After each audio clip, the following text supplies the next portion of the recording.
Marzi, here's the head brewmaster at Harpoon Brewery. Here's the man who's going to be brewing, bottling, and distributing the winner's beer. One team's going to get to know this man very well. Chris and Steve, step up to the block. What we looked to do was make a beer that had drinkability to a modern audience, but also had some ingredients and some techniques that were maybe a throwback to beers that would have been brewed in the 17th century. All right, let's see what this looks like. Unfiltered, as I would expect it to be.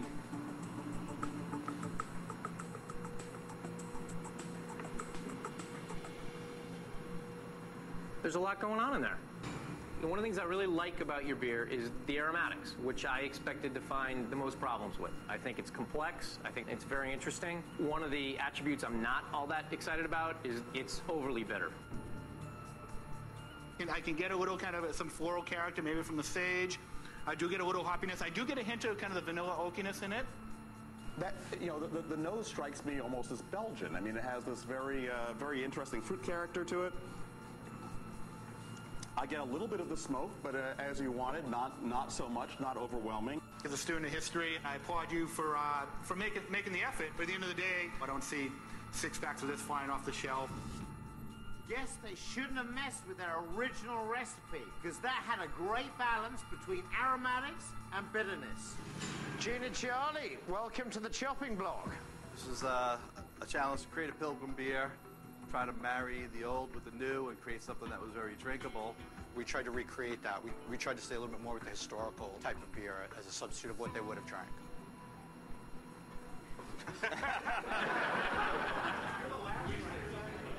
Pour a little. All right. There's no doubt, although I've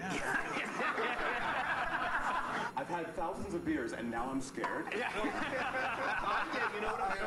I almost get like an orange aroma to an orange peel aroma. Exactly. There's definitely mint. The herbal is almost overpowering, like medicinal cut grass sort of. It might be authentic.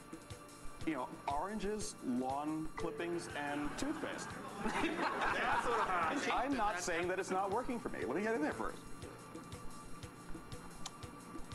You know what? It's actually fairly palatable.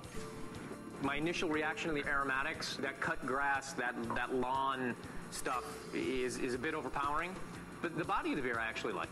It's light on the palate, somewhat refreshing. The finish is still a little too dry, but overall, a pretty good beer. Very interesting beer, I would certainly say. Yeah, it's definitely shocking initially, especially in the palate. But you know what? I think it's fairly drinkable, and it's got a nice body to it. And you know what? I'll have another one after this. Teams, well done. Let's give them all a round of applause.